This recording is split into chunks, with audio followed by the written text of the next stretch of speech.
पत्रकार भाइयों, आज पहले तो सरदार वल्लभ भाई पटेल की जयंती है। तो सरदार वल्लभ भाई पटेल के बारे में तो सब लोग जानते हैं।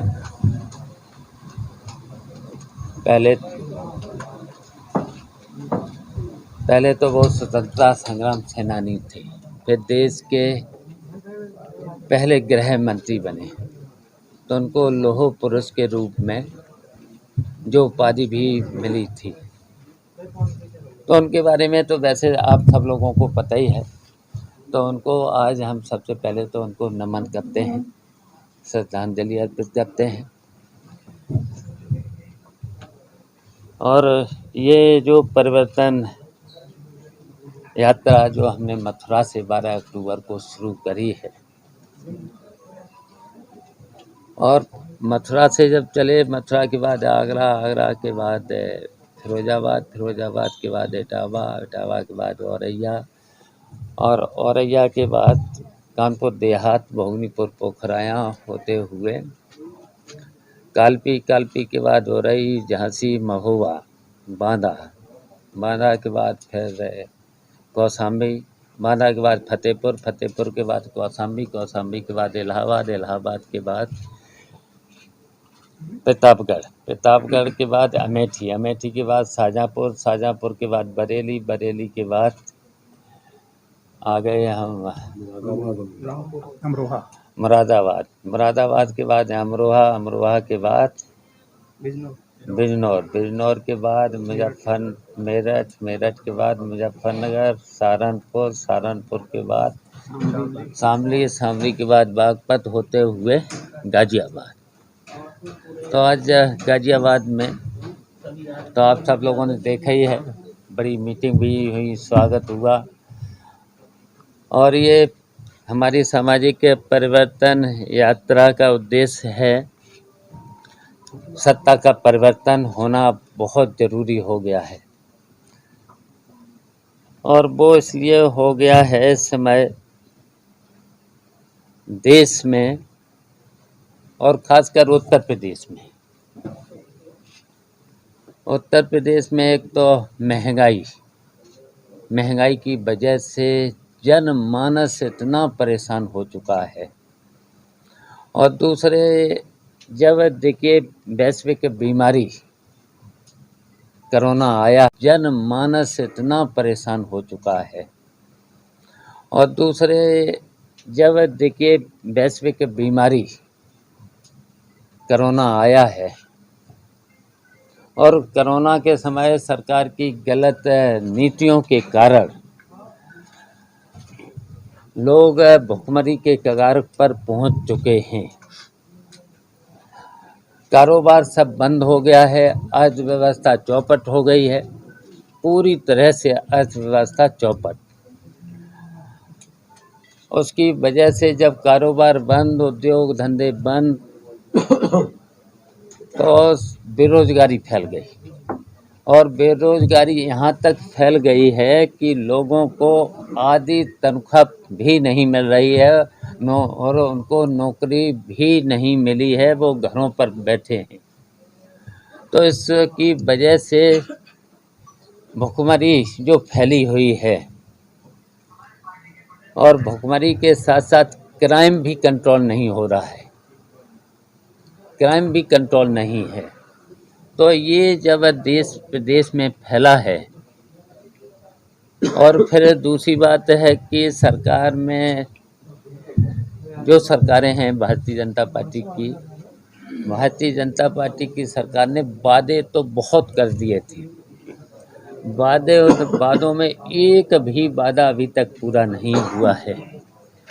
और फिर निजीकरण, जितनी भी संस्थाएं थीं बड़ी बड़ी जो फायदे में थीं, रेल से लेकर के, एयरपोर्ट से लेकर के, टेलीफोन से लेकर के, सभी संस्थाएं उस तरीके से निजीकरण।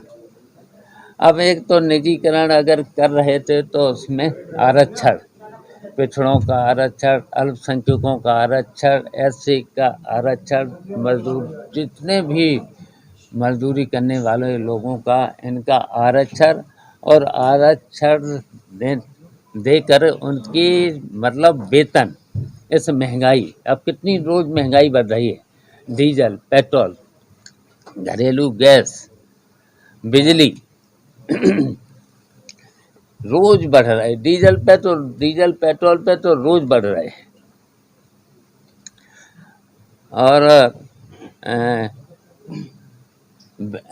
4 बार तो बिजली पे बढ़ चुके हैं, 1 साल में 4 बार।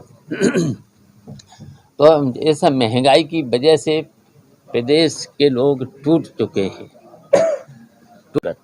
एक तो पता कर लेना, आज यहाँ भी हो रहा होगा, यहाँ भी हो रहा है। एक तो खाद की बोरी में कटौती चोरी हो रही है।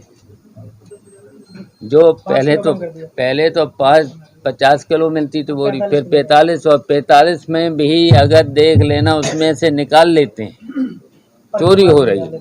परखी हाँ डाल करके निकाल ले रहे, परखी डाल के निकाल रहे, वो भी टाइम पे नहीं मिल रही, लाइन लगाना पड़ रही। और लाइन 4 दिन तो मैंने देखा, 4 दिन काम छोड़े किसान पड़ा है। तो बताइए, सरकार ये पूरी तरह से फेल है, पूरी तरह से फेल है। एक तो कीमतें भी बढ़ाई और किसान बेचारा परेशान है, और न्यूनतम समर्थन मूल्य नहीं दे पा रहे। हमारे पास मंडी थी, पता लगा लेना, 2003 से लेके 7 तक किसी भी किसान को मैंने आदेश दिए थे, डीएम को, और जो मंडी का प्रशासक है, मंडी का सचिव है, मंडी में सुबह जाना और जितना न्यूनतम समर्थन मूल्य है उससे 5 रुपए किसानों को ज़्यादा रेट खोल करके दिलवाना। एक भी कांटे पर किसानों को नहीं जाना पड़ा, तो सीधा जाता था, वहीं अपना तुलाता था और वहीं देता था और नगद पैसा लाता था। तो ये पॉलिसी हमने रखी थी, लेकिन ये सरकार ने कहा था कि हम दोगुनी आय करेंगे। दोगुनी आदि भी नहीं रखी। बताइए, पता लगा लेना, कहीं पर भी जितना भी धान है, गन्ना है, इधर गन्ने का किसान है, जो गन्ने का किसान है, बताओ 5 साल में एक तो रेट नहीं बढ़ाया गन्ने का, महंगाई इतनी बड़ी है, खाद मिल नहीं रही, खाद पे भी बढ़ा, धरने पे बैठा है किसान, मर भी रहे हैं। और सबसे बड़ी बात है कि देखिए, जब कोरोना आया था, ऑक्सीजन नहीं दे पाए, बेड नहीं दे पाए, दवाइयाँ नहीं दे पाए, और इस समय भी डेंगू फैला हुआ है, पूरी तरह से डेंगू फैला हुआ है। बताइए, सरकार की तरफ से सरकारी अस्पतालों में कहीं पर भी दवा नहीं है, और कितनी महंगी दवा। बताओ, कोई भी गरीब आदमी इलाज नहीं करा पा रहा है। तो ये पूरी तरह से दवाइयों में भी, इलाज में भी फेल है। गन्ने का महंगाई इतनी बड़ी है, खाद मिल नहीं रही, खाद पे भी बढ़ा, धरने पे बैठा है किसान, मर भी रहे हैं। और सबसे बड़ी बात है कि देखिए, जब कोरोना आया था, ऑक्सीजन नहीं दे पाए, बेड नहीं दे पाए, दवाइयाँ नहीं दे पाए, और इस समय भी डेंगू फैला हुआ है, पूरी तरह से डेंगू फैला हुआ है। बताइए, सरकार की तरफ से सरकारी अस्पतालों में कहीं पर भी दवा नहीं है, और कितनी महंगी दवा। बताओ, कोई भी गरीब आदमी इलाज नहीं करा पा रहा है। तो ये पूरी तरह से दवाइयों में भी, इलाज में भी फेल हैं। तो इसलिए हमारा सामाजिक परिवर्तन रथ चला है, सत्ता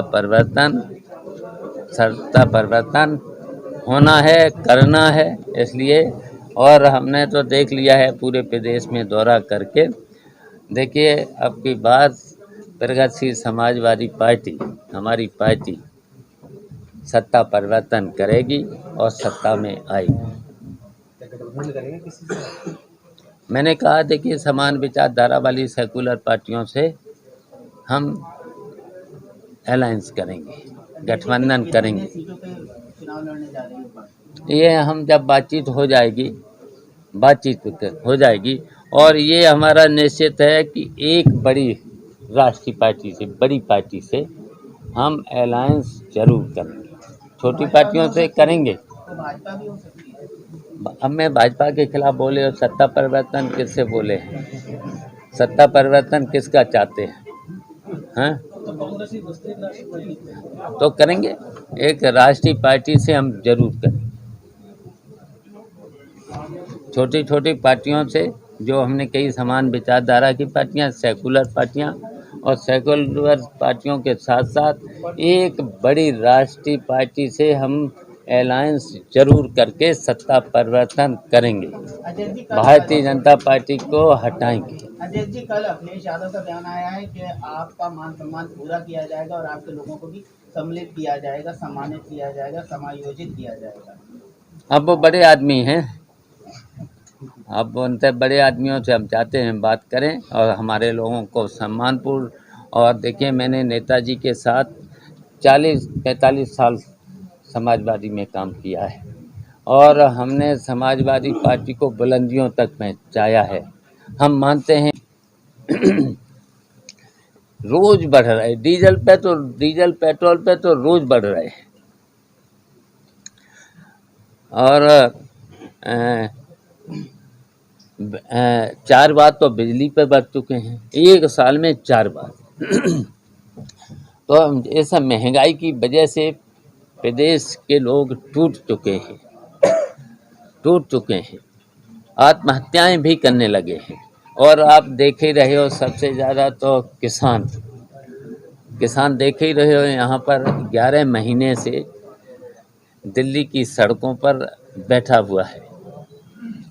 और फिर जब दिल्ली की सड़कों पर बैठे हैं तो उनके किसानों की कम से कम 500 से ज़्यादा मौतें भी हुई हैं। और ये देखिए, जब जिस तरीके से निजीकरण जो किया गया है तो केवल पूंजीपतियों को फ़ायदा देने के लिए, केवल पूंजीपतियों के लिए, और सो भी पूंजीपत। अब पूंजीपत में बताइए, एक तो पूंजीपत ऐसा है कि 4 साल पहले कोई नहीं जानता था, आज बहुत एशिया में नंबर 1 और नंबर 2 पर पूंजीपत पहुंच चुके हैं। तो केवल पूंजीपतियों को फायदा पहुंचाने के लिए सरकार ने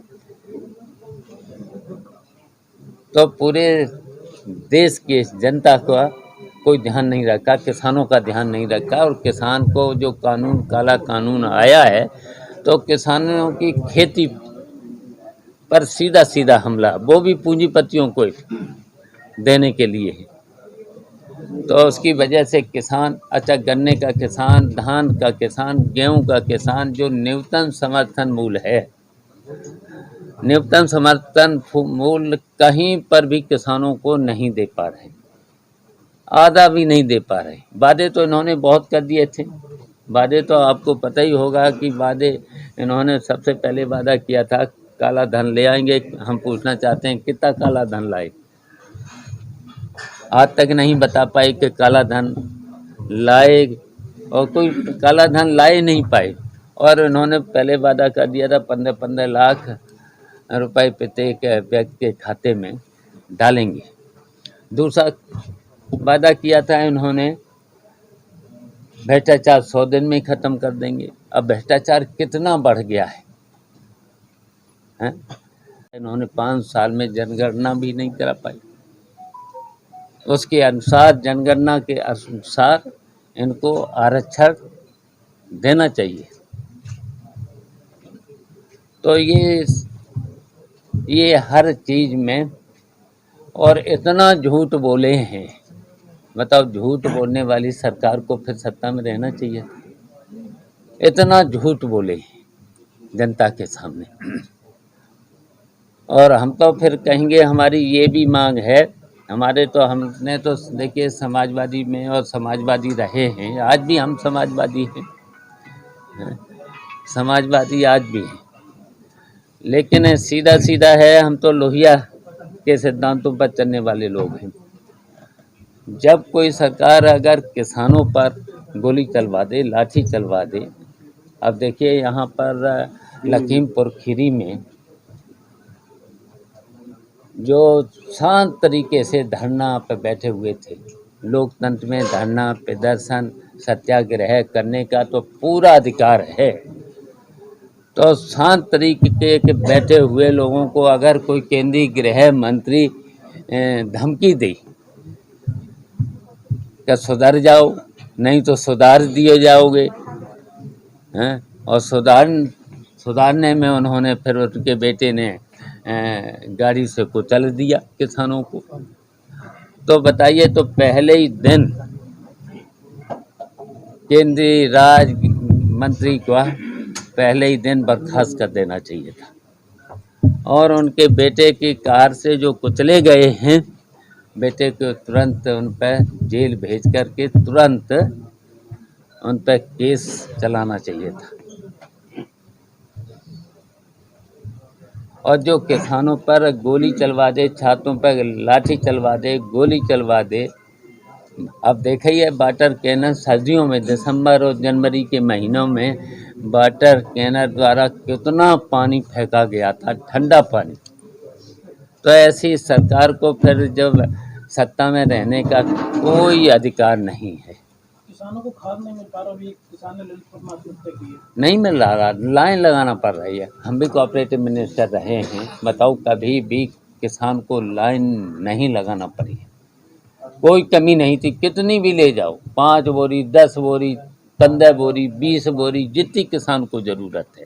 एक तो पता कर लेना, आज यहाँ भी हो रहा होगा, यहाँ भी हो रहा है। एक तो खाद की बोरी